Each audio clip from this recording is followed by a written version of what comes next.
नमस्कार, मैं आरबी सिंह यादव और आप देख रहे हैं मेरा YouTube channel RB Singh Yadav editor. आज संसद की कार्रवाई, राहुल गांधी का बोलना और संसद स्थगित हो जाना, राज्यसभा की कार्रवाई। राज्यसभा में खड़गे साहब जो विपक्षी जो कांग्रेस संसदीय दल के नेता हैं, उनका अडानी के मामले में मुद्दा उठाना, बहस कराने की मांग करना और वहाँ पर सभापति जगदीप धनखड़ जो है साफ कह देते हैं यहाँ कोई चर्चा नहीं होगी, अडानी का नाम नहीं लिया जाएगा। संसद में लोकसभा अध्यक्ष अपनी बात पर अड़ जाते हैं, यहाँ कोई पोस्टर नहीं दिखाने दूंगा चाहे कुछ हो जाए, और ये जो भी काम हो रहा है, जो भी अडानी संबंधित बहस हो रही है, इसमें नाम नहीं जाएगा। पहले हमने तो कभी नहीं देखा संसद, हम कम से कम नहीं तो 38 साल से देखते आ रहे हैं। संसद में जो कुछ भी कहा जाता था सारा सार्वजनिक होता था, सारी पब्लिक, क्योंकि वो पब्लिक का प्लेस है। दूसरा, पवित्र हमारा मंदिर है लोकसभा, वहाँ पर जो कुछ भी घटना घटती है, जो कुछ भी मुद्दे उठते हैं, वो सारे देश को दिखाए जाते हैं। ये सारा घटनाक्रम आज हुआ जो मैं आपको बता रहा हूँ। और उसके बाद फिर दो वकील आते हैं कोट पहन करके। वकील तो हम भी हैं, लेकिन हम कभी इस तरह से किसी के बचाव में तो नहीं आते, और हम एक पत्रकार भी हैं, तो पत्रकार के नाते भी हम किसी को जानबूझ करके किसी को डेमोरलाइज नहीं करते, और ना ही चूँकि जो सच होता है वही हम दिखाते हैं। आज दो वकील आ गए और अडानी, उन्होंने साफ किया कि हम अडानी के वकील नहीं हैं, हम कोई पैरवी नहीं कर रहे हैं, लेकिन हम कानूनी राय बता रहे हैं कि अडानी बेकसूर है। अरे भाई, तुम कौन होते हो? तुम बीच में कहाँ से आ गए? मामला अमेरिका में चल रहा है और तुम बीच में अपनी टांग अड़ा रहे हो कि वो दोषी नहीं है।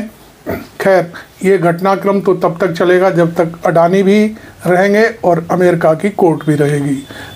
अब देखते हैं कि ट्रंप आकर के अडानी को कैसे बचाते हैं, क्या करते हैं।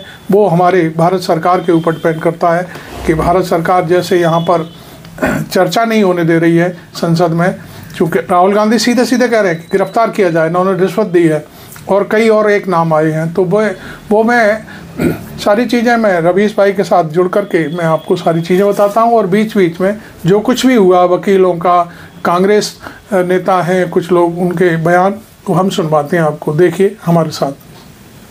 यह भी कोई संयोग के भीतर का प्रयोग है कि एक साथ दो वकील अडानी के मामले में बयान देने आ जाते हैं। अडानी समूह को लेकर दिल्ली में अजीब अजीब चीजें होने लगी हैं। ये अजीब चीजें क्या हैं? गौतम अडानी खुद प्रेस कॉन्फ्रेंस करते या उनकी कंपनी के वकील प्रेस कॉन्फ्रेंस करते तो आपको बात समझ आती कि कम से कम अपना पक्ष रख रहे हैं। मुकुल रोहतगी प्रेस कॉन्फ्रेंस करते हैं, इससे मामला और उलझ जाता है कि मोदी सरकार के पूर्व अटॉर्नी जनरल और सुप्रीम कोर्ट के वरिष्ठ वकील क्यों प्रेस कॉन्फ्रेंस कर अडानी के मामले में अपना निजी कानूनी मत रख रहे हैं। मुकुल रोहतगी बात अडानी की कर रहे हैं और सफाई दे रहे हैं कि वे अडानी की तरफ से पेश नहीं हो रहे हैं। यह भी कह रहे हैं कि इसके पहले अडानी समूह के लिए कोर्ट में पैरवी कर चुके हैं। क्या यह अजीब नहीं? यह सब उसी दिन हो रहा है जब गौतम अडानी की company Adani green Bombay stock exchange और नेशनल स्टॉक एक्सचेंज में पत्र लिखकर अमेरिका में चल रही जांच वाले मामले की जानकारी देती है। इस खबर की चर्चा पीछे चली जाती है और वकीलों की सफाई हेडलाइन में छा जाती है। ट्विटर पर यह कौन ट्रेंड करा रहा है? Adani not guilty. क्या भारत की जनता हैशटैग चला रही है? उसे पता भी है कि आरोप क्या है, और इस मामले में भारत में जांच नहीं हुई तो अडानी दोषी नहीं, ये दावा कौन कर सकता है? इसका हैशटैग जनता खुद चला रही है या ट्रेंड करवाया जा रहा है? इसलिए कह रहा हूं, अजीब अजीब चीजें हो रही हैं। क्या अमेरिका की अदालत में अडानी के वकीलों ने जवाब दायर कर दिया है? इंतजार कीजिए कि अमेरिका के न्याय विभाग में अडानी समूह क्या जवाब दायर करता है।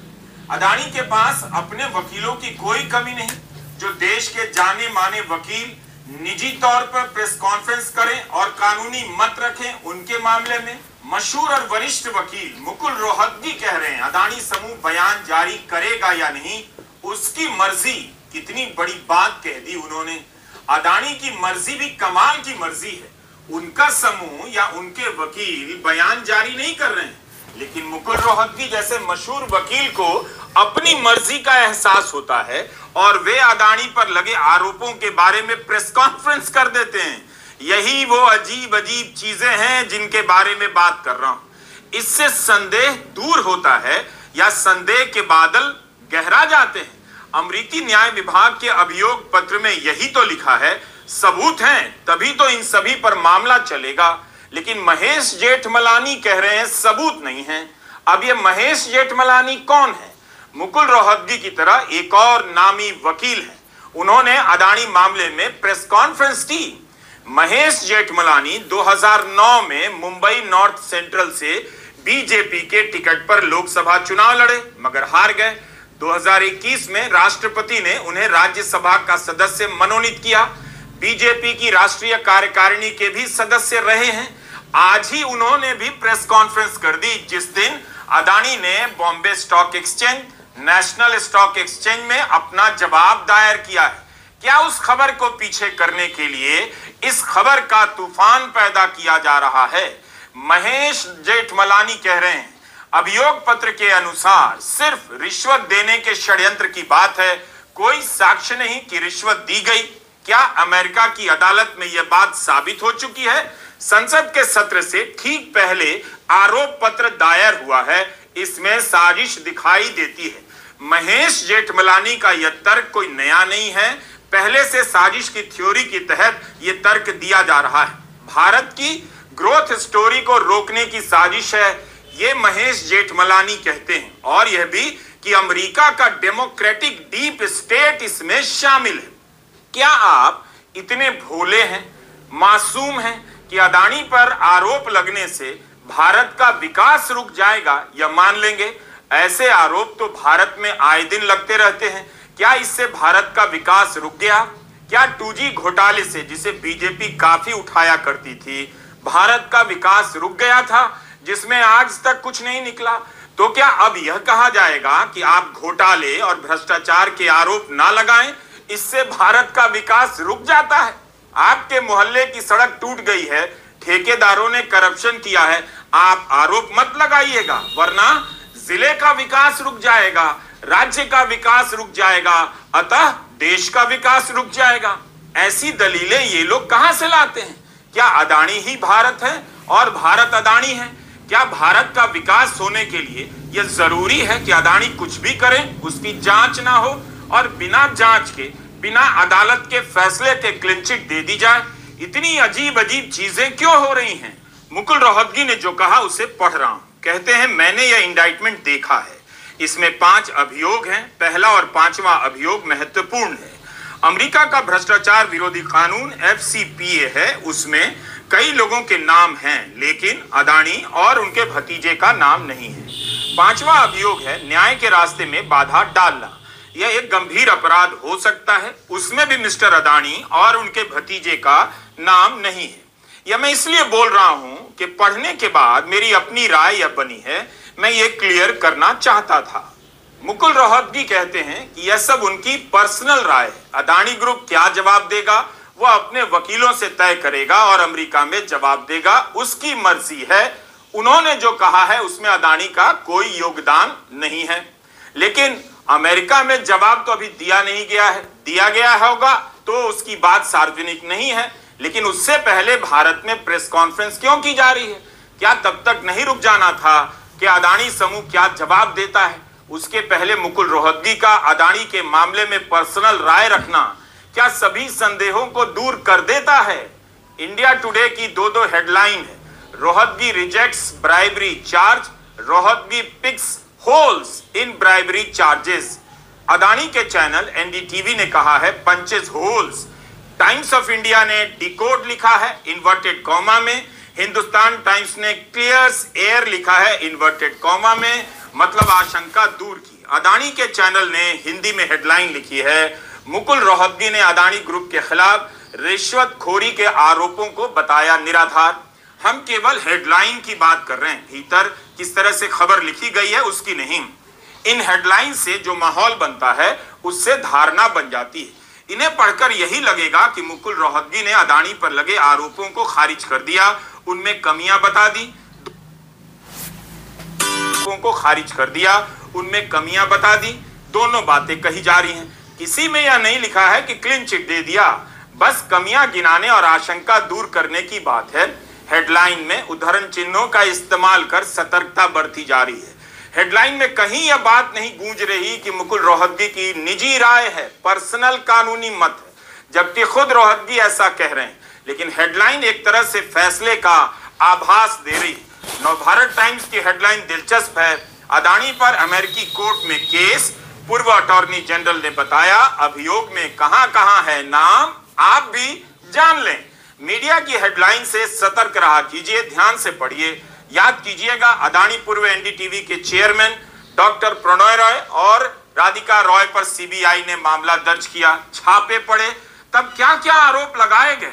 आज 7 साल की प्रताड़ना के बाद सीबीआई ने उन्हें क्लीन चिट दे दी है। कहा कि कोई अपराध ही नहीं हुआ। इसके लिए कौन माफी मांगेगा? क्या कोई माफी मांग रहा है? क्या सीबीआई के किसी अफसर के खिलाफ कार्रवाई हो रही है? क्या एक चैनल पर फर्जी मामले दायर करने से भारत का विकास नहीं रुक गया? सब कुछ आपकी आंखों के सामने हो रहा है और आप हैं कि समझते नहीं इस गेम को। आपको कुछ और याद दिलाता हूं।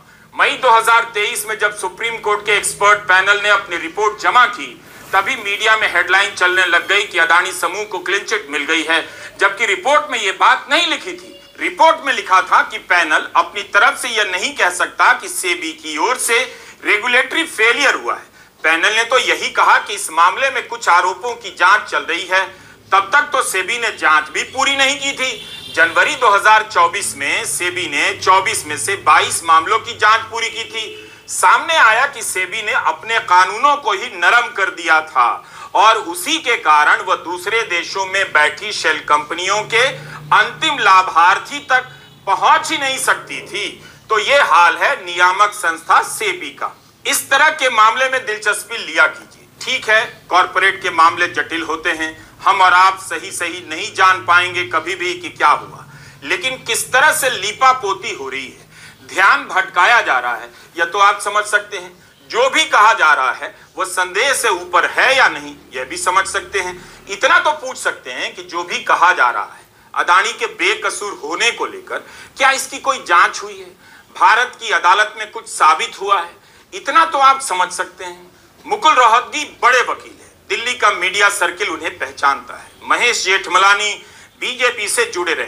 दोनों के बयान से जिस तरह की हेडलाइन छपी है, उसी से साफ है कि अदानी के मामले में आज जरूर कोई आकाशवाणी हुई होगी कि जो नहीं कहा गया है उसे भी लेकर गोदी मीडिया, दूरदर्शन हुआ जा रहा है, वहां तक देखने लग गया है जो अभी तक उसे दिखाई नहीं दे रहा था। मुकुल रोहतगी की यह पर्सनल राय मीडिया की हेडलाइन में क्लीन चिट की तरह गूंज रही है। इससे संदेह गहरा होता है, कुछ तो अजीब हुआ है। अदानी पर भ्रष्टाचार के आरोप लगे हैं, इसकी भारत में जांच नहीं हुई। आरोप के स्तर पर ही वकील आगे आ जा रहे हैं, अपनी राय दे रहे हैं। क्या अदानी समूह ने स्टॉक एक्सचेंज से जानकारी छिपाई? क्या इस पर सेबी की तरफ से जांच हो गई और फैसला आ गया है? क्या स्टॉक एक्सचेंज को अब तक कार्रवाई नहीं करनी चाहिए थी कि आखिर अदानी समूह ने जानकारी देने में इतनी देरी क्यों की? क्या किसी छोटे दुकानदार को टैक्स फाइलिंग में इस तरह की ढिलाई मिल सकती है?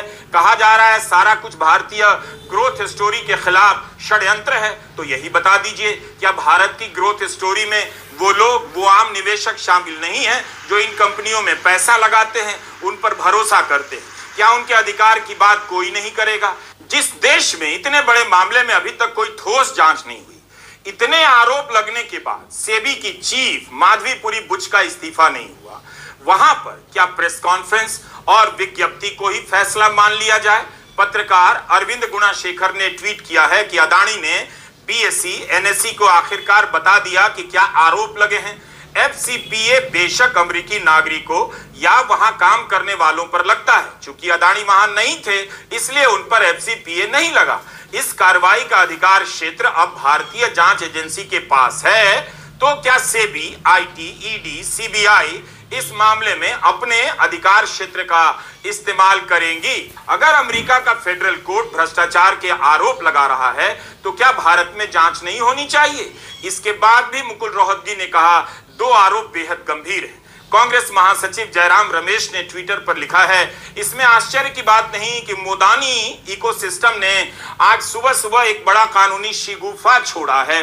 ऐसे समय में जब उन्हें अन्य देशों में हो रही गंभीर कार्रवाई का सामना करना पड़ रहा है और उन सिस्टम्स को वे ना तो डरा सकते हैं ना ही खत्म कर सकते हैं, तब मोदानी इकोसिस्टम इनकार करके डैमेज कंट्रोल का प्रयास कर रहा है। लेकिन यह हास्यास्पद प्रयास अमेरिकी एजेंसियों द्वारा लगाए गए आरोपों की गंभीरता को कम नहीं कर सकता।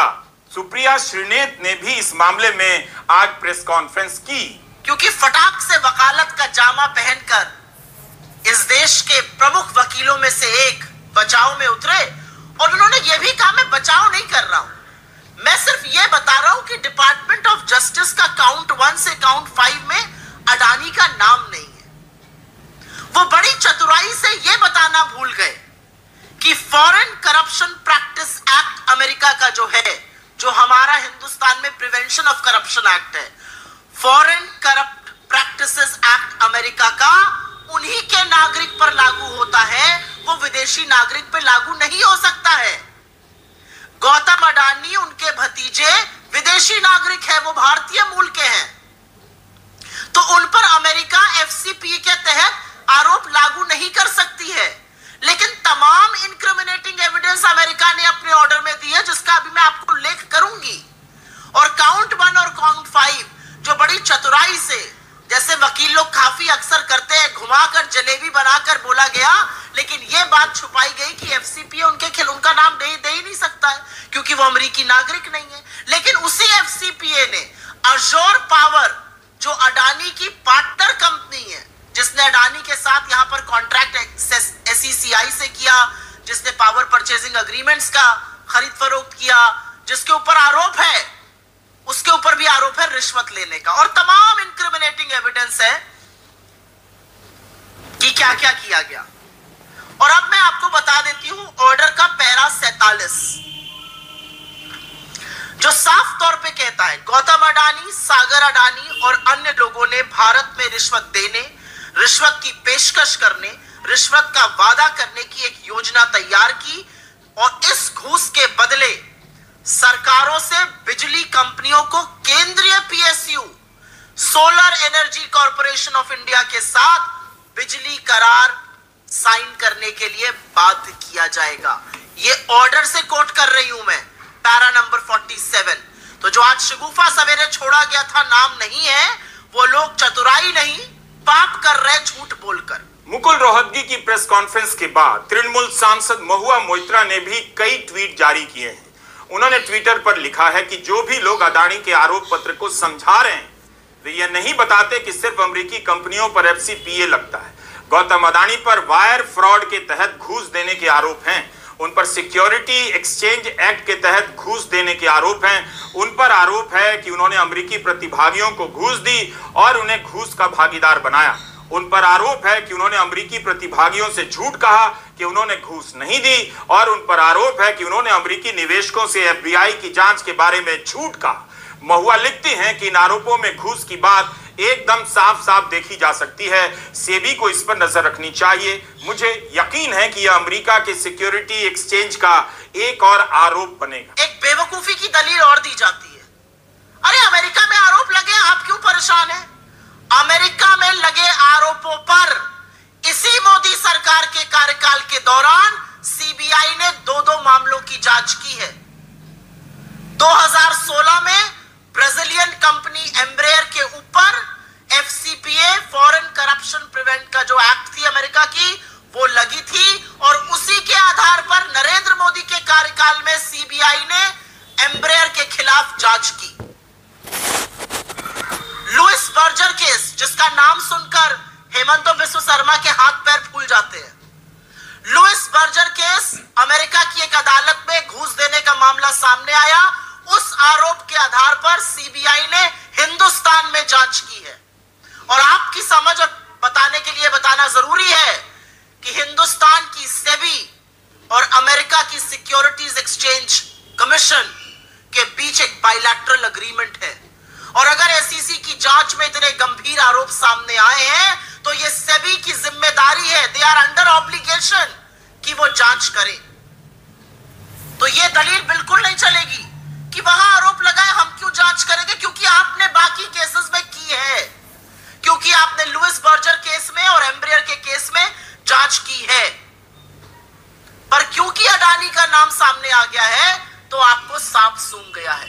हमारी एजेंसियां हाथ पर हाथ धर के मूक दर्शक बन गई हैं।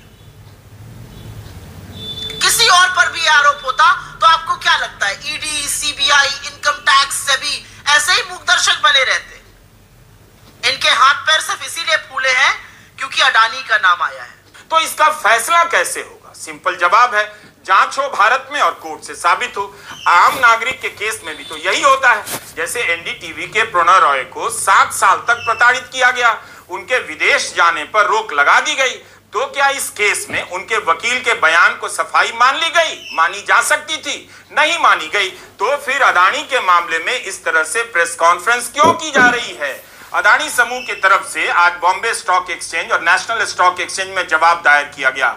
अमेरिका के फेडरल कोर्ट ने अपने अभियोग पत्र में यह भी लिखा है कि अडानी समूह ने भारत के स्टॉक एक्सचेंज को नहीं बताया था कि अमेरिका में उसकी कंपनी से जुड़े मामलों की जांच चल रही है। इस बारे में आज रेगुलेटरी फाइलिंग की गई है। आम भाषा में कहें तो एक प्रकार की रिपोर्ट होती है जो एक कंपनी नियामक संस्था को जमा कराती है। इसका मतलब है इस बारे में अमेरिका के फेडरल कोर्ट ने सही कहा था। विपक्ष सेबी से मांग कर रहा था कि उसने इसकी जांच क्यों नहीं की, जानकारी क्यों छिपाई। तो क्या एक तरह से अडानी समूह ने आज मान लिया कि जानकारी नहीं दी गई थी? क्या अब इसके बाद भी जांच नहीं होगी? इन सब सवालों के जवाब बाकी। 2 पन्नों के इस पत्र में अडानी समूह की ओर से लिखा गया कि 21 नवंबर को हमने इस बारे में जानकारी दी थी कि अमेरिकी न्याय विभाग और अमेरिकी सिक्योरिटी और एक्सचेंज कमीशन ने हमारे निदेशक गौतम अडानी और सागर अडानी के खिलाफ अमेरिका के एक कोर्ट में आपराधिक अभियोग दर्ज किया है। इस अभियोग में हमारे निदेशक विनीत जैन का भी नाम है। इसके बाद इस पत्र में कुछ मीडिया हेडलाइन की सूची दी गई है जिनमें लिखा है कि अडानी समूह पर FCPA foreign corrupt practices act यानी अमेरिका के विदेशी भ्रष्टाचार कानून के उल्लंघन के आरोप है। Forbes India, times of India, business today और CNBC का हवाला देते हुए अडानी ग्रीन ने लिखा है कि इन खबरों में ऐसा बताया जा रहा है कि गौतम अडानी, सागर अडानी और विनीत जैन ने FCPA का उल्लंघन किया है। समूह ने सफाई देते हुए लिखा है कि यह जानकारी गलत है। इन तीनों पर FCPA के उल्लंघन के आरोप नहीं है। अब आप इस लाइन को ध्यान से पढ़िए। इसी पत्र में यही लिखा है कि इन तीनों निदेशकों पर यानी गौतम अडानी, सागर अडानी और विनीत जैन पर 3 मामलों में आरोप लगे हैं। कथित सिक्योरिटी फ्रॉड का षड्यंत्र है, कथित वायर फ्रॉड का षड्यंत्र और कथित सिक्योरिटी फ्रॉड।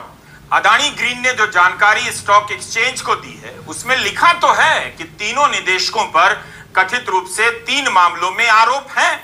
अमेरिका के फेडरल कोर्ट ने अभियोग पत्र में लिखा है कि भारत के स्टॉक एक्सचेंज से आपराधिक जांच की जानकारी छिपाई गई, लोन लिए गए और निवेशकों से निवेश करवाया गया, किसी को खबर नहीं दी गई। यहां तक कि स्टॉक एक्सचेंज को भी नहीं। अभियोग की जानकारी आने के बाद 1 हफ्ता लग गया अडानी समूह को स्टॉक एक्सचेंज को यह बात बताने में। अडानी के खिलाफ जांच की मांग को लेकर 27 नवंबर को भी संसद के दोनों सदनों की कार्यवाही ठप करनी पड़ गई। राज्यसभा में मल्लिकार्जुन खड़गे ने नियम 267 के तहत बहस की मांग की तो सभापति जगदीप धनखड़ ने कह दिया कुछ भी रिकॉर्ड पर नहीं जा रहा है। उन्होंने 267 के तहत मिले 13 नोटिस खारिज कर दिए। इसी तरह 2023 में भी अडानी पर खड़गे और राहुल गांधी की टिप्पणियों को सदन की कार्रवाई से निकाल दिया गया था। राहुल गांधी ने कहा है अडानी को गिरफ्तार किया जाए। अडानी का न्यूज चैनल अपनी हेडलाइन में कह रहा है राहुल गांधी बैकफुट पर है, लेकिन राहुल तो अभी भी अडानी की गिरफ्तारी की मांग कर रहे हैं, तो कैसे बैकफुट पर आ गए यह भी चैनल खुद से तय कर रहा है। आप ही बताइए, गिरफ्तारी की मांग करने वाला बैकफुट पर आता है या इस मांग से पीछे हट जाने वाला बैकफुट पर आता है? थोड़ी तो हिंदी आप भी समझते होंगे। You think Adani is going to accept the charges? Which world are you living in, brother? Obviously, he's going to deny the charges. The point is, he has to be arrested. The point is, he has to be arrested, as we have said. Hundreds of people are being arrested on tiny charges.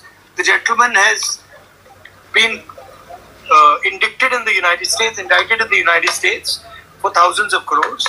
He should be in jail. And the government, please let me speak. And the government is protecting him. तो क्या अदानी को अदालत घोषित कर देना चाहिए, वही अपने आप को बरी कर लें, उनकी प्रेस रिलीज को कोर्ट ऑर्डर मान लिया जाए।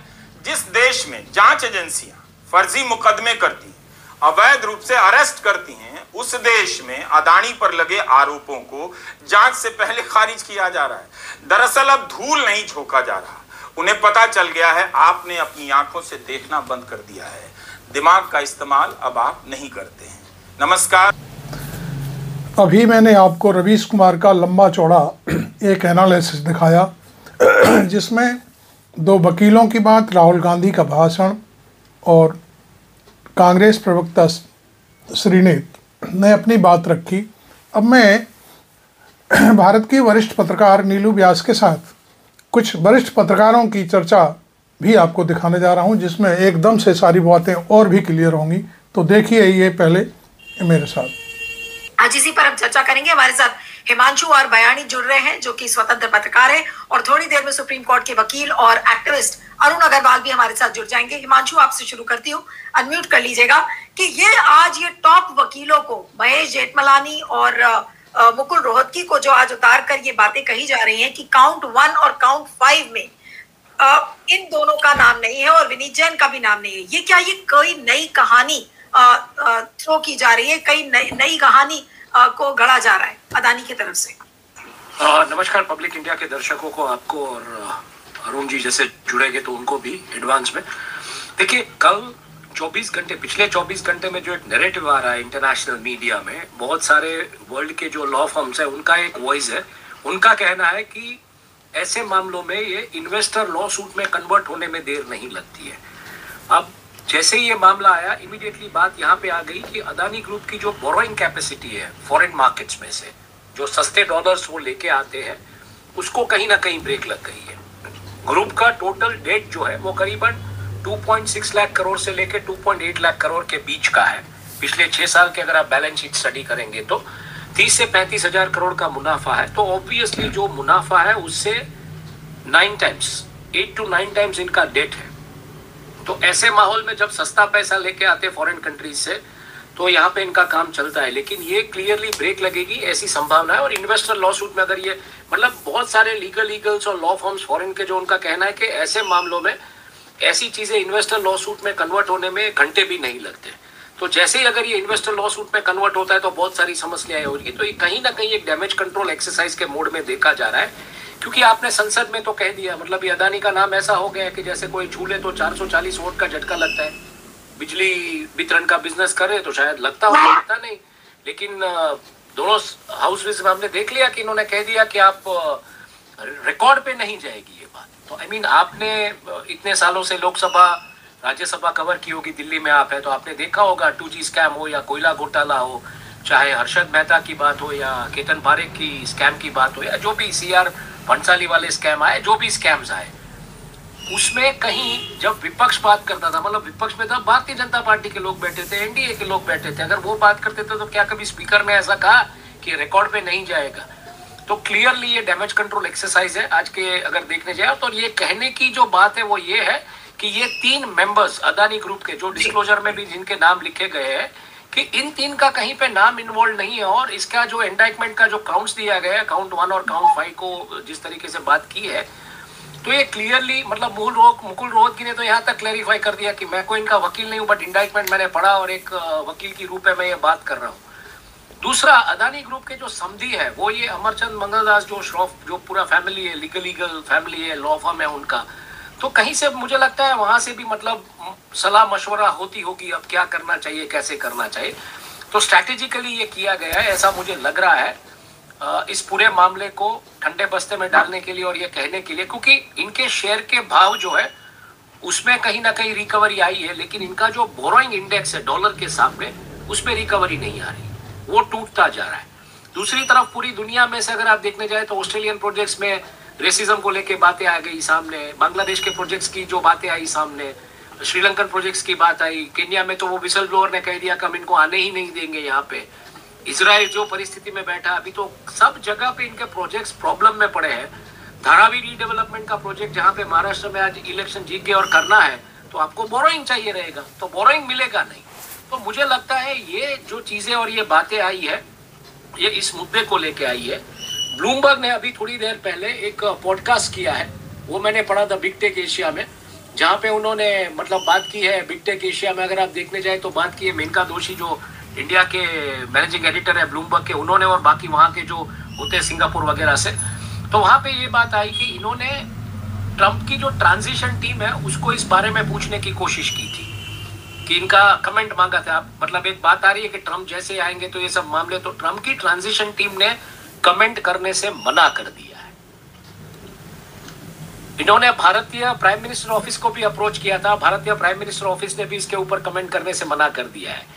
एक जो कमेंट आई है व्हाइट हाउस से वो ये आई है कि Indo US relationship has been founded on major things और this is a concern of Securities Exchange Commission as well as Department of Justice को। इसके बारे में व्हाइट हाउस ने क्लियरली अपना रुख रख दिया है कि हम इसके बारे में बात नहीं करेंगे। मतलब ये क्लियरली इंडिकेट कर दिया है कि आप इंडिपेंडेंट बॉडी हो, आप ये इंडिपेंडेंट बॉडीज अपने तरीके से डिसीजन लेंगे।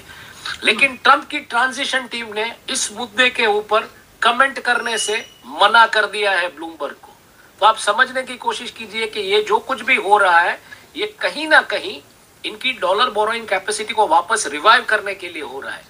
और आपको एक चीज समझनी पड़ेगी इस मुद्दे में, लेकिन इस तरीके की कहानी सुनाकर कि भाई काउंट 1 और काउंट 5 में ये कल्पेबल नहीं है, इनके ऊपर ये आरोप नहीं गढ़े जाते तो वो बाइज्जत बरी हो गए, ये सब कहने से क्या इनकी जो बोरोइंग कैपेसिटी है वो क्या सुधर जाएगी, या फिर यूएस डिपार्टमेंट ऑफ जस्टिस इनकी सुन लेगा, या फिर ये भारत के लोगों को मूर्ख बनाने की कोशिश कर रहे हैं कि भारत के लोग एक दूसरे में इसमें ऐसा होता है कि जब ऐसी कमेंट्स आती है तो मार्केट में इनके शेयर के भाव ऑटोमेटिकली कहीं ना कहीं इंप्रूव होते हैं, क्योंकि मार्केट आजकल चल रहा है ऑपरेटर्स की वजह से, या आल्गो ट्रेडिंग या जो भी चल रहा है इसकी वजह से चल रहा है। तो कहीं ना कहीं जब वो सेंटीमेंट इंप्रूव होता है तो बोरोइंग में शेयर मार्केट का वैल्यूएशन देखा जाता है, इन सब मुद्दों को देखा जाता है। तो कहीं ना कहीं वो मतलब कि देखिए ये बातें आई कि टूटा लेकिन रिकवर हो रहा है, ये बात करने की बात है। लेकिन नीलू जी थोड़ा एक इसमें समझना ये भी पड़ेगा कि इसके मुद्दे के ऊपर कोई चर्चा नहीं कर रहा है, लेकिन अगर आप देखने जाए तो जो पावर में बैठे लोग हैं इनकी जो पूरी की पूरी इनर कोटरी है उसको कहीं ना कहीं ऐसे मतलब देश के ही अंदर एक तरीके से नजर बंद करके रख दिया गया है कि ना अजीत डोभाल कहीं मोबिलाइज हो पाते हैं, ना अमित शाह कहीं मोबिलाइज हो पाएंगे, ना गौतम अदानी। अब गौतम अदानी की बात आई, गौतम अदानी जिस तरीके से फ्रंट एंड पे जाके सब कुछ सेटल करते तो वो ना मोबिलाइज हो पाएंगे, ना उनकी फंड रेजिंग कैपेसिटी होगी। तो ये जो मतलब ये स्ट्रैटेजिकली जो भी हुआ है वो ऐसा किसी ने किया है कि यहाँ पे पॉलिटिकली और इकोनॉमिकली पूरे तरीके से सरकार को एक तरीके से झटका दे दिया है। और आपने देखा होगा सुब्रमण्यम स्वामी जी के इंटरव्यूज, उनके ट्वीट्स वगैरह, कि इस मुद्दे में अभी प्रधानमंत्री को रेजिग्नेशन दे देना चाहिए, क्योंकि जिस तरीके का माहौल बनेगा, कोर्ट में बातें आएगी, तो ये मीडिया ट्रायल नहीं है। आप समझने की कोशिश कीजिए नीलू जी, ये अभी लीगल ट्रायल हो चुका है, आउट ऑफ कोर्ट इंडिया में लीगल ट्रायल शुरू हो चुका है, जहां पे लीगल्स ये बोल रहे हैं कि ऐसा नहीं है वैसा नहीं है। मतलब वो एक नैरेटिव बिल्ड कर रहे हैं कि अगर यूएस कोर्ट में कल को ये मामला जाता है तो वहां पे वो नैरेटिव उस दिशा में जाएगा। तो अब तक तो आप बात करते थे मीडिया ट्रायल्स की, लेकिन ये तो मीडिया ट्रायल से भी आगे चला गया। और जो वकील उनके मतलब देखिए वकील भी अगर उनके पैनल पे या उनके बोर्ड पे होते हैं तो वो ऐसे आके कभी मतलब मीडिया को बयान नहीं देते हैं कि क्या स्ट्रेटेजी रहेगी क्या नहीं। लेकिन ये कहीं ना सर सैलरी बढ़ा दो वरना मैं काम छोड़ की जो फिनेंशियल्स है मार्केट को लेके उसको इम्प्रूव करने की और इनकी बोरोइंग कैपेसिटी को कहीं प्रॉब्लम ना लगे, आने वाले दिनों में थोड़ा मतलब एक इनका इंडेक्स इंप्रूव हो, मुझे लगता है ये उस दिशा में कोशिश है, क्योंकि डर सबसे बड़ा इन्वेस्टर लॉ सूट का है। इन्वेस्टर लॉ सूट का डर है। मार्केट सेंटिमेंट को बेहतर करने के लिए हिमांशु का ये कहना है कि इस चीज को किया गया है, इस नई कहानी को गढ़ा गया है। एक बार फिर से मैं दर्शकों के लिए बताना चाहती हूँ कि आज मुकुल रोहतगी और जो दूसरे लॉयर है महेश जेठमलानी, उन्होंने एक जॉइंट प्रेस कॉन्फ्रेंस की थी। महेश जेठमलानी के अगर आप कमेंट्स देखें तो उन्होंने यही कहा है कि ये केवल दावे हैं and these are just claims and the charges have not been proven, यानी कि ये आरोप अभी साबित नहीं हुए। फिर उन्होंने कांग्रेस पार्टी को अटैक किया है कहते हुए कि भाई अगर आपके पास कोई एविडेंस हो, सबूत हो तो आप लेकर आइए, लेकिन आप इस तरीके की प्रेस कॉन्फ्रेंस कर करके अदानी को बदनाम मत करिए। ये सारा एक पॉलिटिकल टूल है और महाराष्ट्र इलेक्शंस में उनको सफलता नहीं मिली, इसलिए ये एक डाइवर्जेंट टैक्टिक्स की तरह इसको देख रहे हैं। ये ऐसा कहना महेश जेठमलानी का है, वो राज्यसभा सांसद है, तो जाहिर सी बात है कि वो ऐसा बोलेंगे। लेकिन की जब आप बात करें मुकुल रोहतगी ने क्या कहा? मुकुल रोहतगी ने कहा कि there are 5 counts in the US indictment mentioning Gautam Adani, Sagar Adani and Vineet Jain, but the names are present in 3 counts. यानी कि गौतम अदानी, सागर अदानी और विनीत जैन का नाम 2 काउंट्स में नहीं है बल्कि 3 काउंट्स में ही है। 5 काउंट्स बताए गए थे। Count 1 and count 5 are important than the others, but in neither are Adani and his nephew charged. यानी कि अदानी और अदानी के जो भतीजे हैं उनको आरोपी नहीं माना गया है काउंट 1 और काउंट 5 में। Count 1 is against certain other persons minus the 2 Adani's. ये अंडरलाइनिंग लाइन है कि अदानी इसमें से, दोनों अदानी इसमें माइनस है, बाकी लोग हैं। अब इसके पहले भी आपको बताती हूँ कि आज सुबह क्या हुआ, ये खबरें कैसे आई। अदानी रिन्यूएबल्स ने आज एक रिपोर्ट फाइल की है और जिसको कि स्टॉक एक्सचेंज फाइलिंग कहते हैं। इन एक्सचेंज फाइलिंग उन्होंने ये कहा कि जो गौतम अदानी है, सागर अदानी है और सीनियर एग्जीक्यूटिव विनीत जैन है, उनके ऊपर रिश्वतखोरी के चार्जेस नहीं है। चार्ज है वहां, ये नहीं चार्ज है। अरे इतनी सी बात, वो तो माने ये बोल रहे हैं और उसमें आप इस तरह से दिखा रहे हैं कि जैसे मीडिया बेवकूफ है। फॉरेन करप्ट प्रैक्टिसेस एक्ट का 2 मतलब। चार्ज क्या है कि an American company cannot bribe a foreign company or in a foreign country. Charge किस पे लगेगा? चार्ज लगेगा अमेरिकन कंपनी पे। हमारा क्या कहना है? Who is the bribe giver? Through whom is the bribe being given? None other than Adani. That doesn't mean he is not the bribe giver. He is not being charged under Foreign Corrupt Practices Act because he himself is the foreigner. It can only be charged, वो केवल American company उसमें charge होगी। नहीं, लेकिन ये नई कहानी क्यों सुनाया इन्होंने? आज इनके विजिट पर भी तो सवाल खड़ा हो रहा है। इसलिए सुनाया कि ये बोल के एक, उनको देखिए पैसा तो उनके पास है ना, वो और शेयर की स्कैर्सिटी है। इंडिया में कोई म्यूचुअल फंड, इतने सारे म्यूचुअल फंड हैं, कोई फाइनेंशियल इंस्टीट्यूशन जो प्राइवेट का है वो अडानी के शेयर में नहीं लगाया हुआ है। उसकी फाइलिंग आप जाके देख लीजिए। इसमें पैसा जो लगा हुआ है वो 3 तरह के लोगों का लगा हुआ है।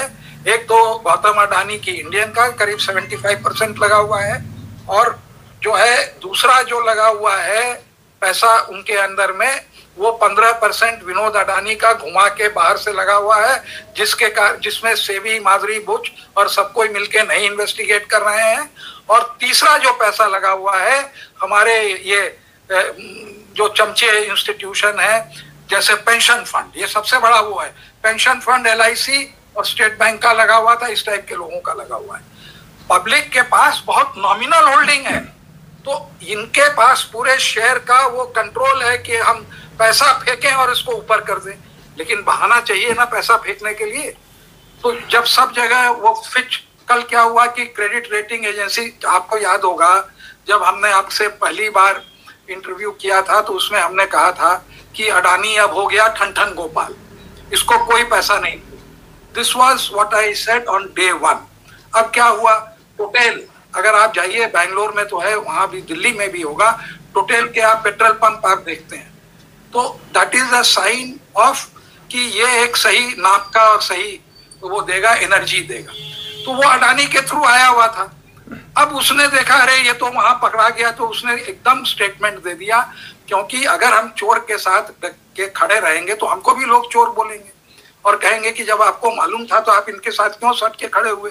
तो आप क्या कहेंगे कि देखिए जब पता चल गया कि he is a person of dubious character, I dissociated my self. अब वो नीरव मोदी के साथ या किसके साथ वो नीरव भाई, वो हमारे प्रधानमंत्री जी ने उनको कहा था बाहर रिस्पेक्टफुल करते थे, अब तो वो जब भगौड़ा हो गया तब तो उसके साथ वो जाके नहीं ना खड़े होंगे, in spite of his personal sympathies और पर्सनल रिलेशंस। ऑफिशियली तो वो नहीं हो सकते, तो टोटल ने छोड़ दिया। अब वो क्रेडिट एजेंसी सी उन्होंने डाउनग्रेड कर दी। एक ही है वो जैन, जिसके वो घुमा वाला, वो जो है उसका हमको लगता है कि घुमा के यही विनोद अडानी का पैसा उसमें $2 बिलियन लगा है, तो वो खड़ा है, लेकिन वहां के शेयर होल्डर्स बगावत कर दिए कि how can you invest in this. उसके अलावा everybody has dropped him as a hot potato. अब इनके बाद ये था कि हम करें क्या, 2 दिन 3 दिन से शेयर पिट रहे हैं। मैं तो जो है मेरी रैंकिंग थी पहले 3 से मैं गिर गया 50, अब 50 से मैं 500 में जा रहा हूं। तो क्या करेंगे कि ये जेठमलानी को जो है वो, और वहां पर इनको मुकुल रोहतगी को खड़ा किया और खड़ा करके साथ वहां पर फाइलिंग करी। और आज पक्का, मैंने देखा नहीं बाजार में, ये हिमांशु बता पाएंगे, आज पक्का दाम बढ़ा होगा। बढ़ा है हिमांशु अडानी के शेयर्स का दाम? हिमांशु बताइए। बढ़ा है आज, बढ़ा है ना? हो रहा है, सोमवार से इम्प्रूव। हाँ, सोमवार नहीं, अभी तो घटा था। अभी आज वो ये देख के उनको, हाँ, वो आज उनका यही मकसद था। मार्केट बढ़ रहा था, इनका घट रहा था। आज इनका यही मकसद था कि हमको कोई बहाना मिले, क्योंकि अभी इनका सबसे बड़ा कंसर्न है कि मेरा शेयर का दाम नहीं गिरे। अरे गिरेगा क्यों? शेयर तो तुम्हारे पास सारे पड़े हुए हैं। तो ये बहाने के लिए आज इन्होंने जो है लंबा पैसा इन दोनों को दिया और वो अपना पढ़ के जो है वो कर दिए। अरे आप कहते हैं कि I have been hired by Adani to give this clarification. वो कह रहे हैं कि no, since I have been a lawyer of, I have represented, that's why I am giving. ये भी इसमें डिस्क्लोज करते कितने पैसे मिले हैं। आप जो ये कह रहे हैं, those charge number 1 cannot be against Adani, it cannot be against Indian citizen. Indian citizen वो तो ये हो रहा है कि the bribe giver is Indian citizen. तो वो ब्राइब गिवर है, सोलर एनर्जी कॉर्पोरेशन का जो आदमी है वो वहां नहीं है, ही इज द इंटरमीडियरी, उसको भी पैसे मिले हैं, उसका भी उतना ही इन्वॉल्वमेंट है। और ये बाकी लोग जो हैं वहां पे जो एनर्जी को ज्यादा दाम में लिए हैं वो भी ब्राइब टेकर्स, जिसको कि चंद्रबाबू नायडू भी, शेम ऑन हिम, नहीं इन्वेस्टिंग। चंद्रबाबू नायडू तो आजकल मैं देखता हूँ रोज न्यूज में रहते हैं, सुप्रीम कोर्ट भी उन्हीं का नाम लेता है। आप समझ रहे हैं कि देखिए आपको पूरी है, चंद्रबाबू नायडू नहीं। हम लोग भी यही कह रहे हैं कि उनके यहाँ इतना बड़ा घोटाला हुआ, उसमें वो जो है वो जगन रेड्डी ने उनको जेल भेजा, उसके खिलाफ भी ये नहीं बोल पा रहे हैं। तो ये मामला उतना ही संगीन है। ये Mukul Rohatgi are not the जज and not the this thing, और खुद भी कह रहे हैं कि वो वहां के लॉयर को वो कंसल्ट करें। यहाँ के लॉयर उसमें क्या करेंगे? ये ग्रैंड जूरी का इंडाइटमेंट है और इसको ये हर जगह मैनिपुलेट कर सकते हैं। लेकिन ना ये स्विस कोर्ट के ऊपर स्टेटमेंट दिया इन्होंने खाली कहा हमारा नाम नहीं।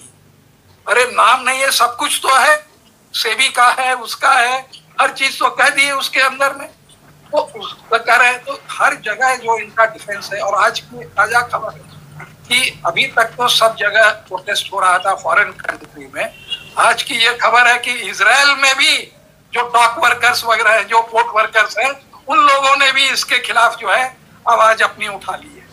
तो इनका अब फॉरेन कंट्री में he has a sterling 100% record. आपने देखा गौतम अडानी के बारे में क्या क्या कहानियाँ लाई जा रही हैं। मैंने रवीश कुमार के साथ आपको शेयर किया, नीलू व्यास के साथ में अजय अग्रवाल जो लॉयर हैं सुप्रीम कोर्ट के, उनका अंत में पूरी एनालिसिस सुनवाई, और हिमांशु जो वरिष्ठ पत्रकार हैं उन्होंने भी अंत में ये जानकारी दी कि कुछ इस तरह के जो 2 वकील आए थे उनके बयानबाजी से कुछ शेयरों में इम्प्रूव हुआ है।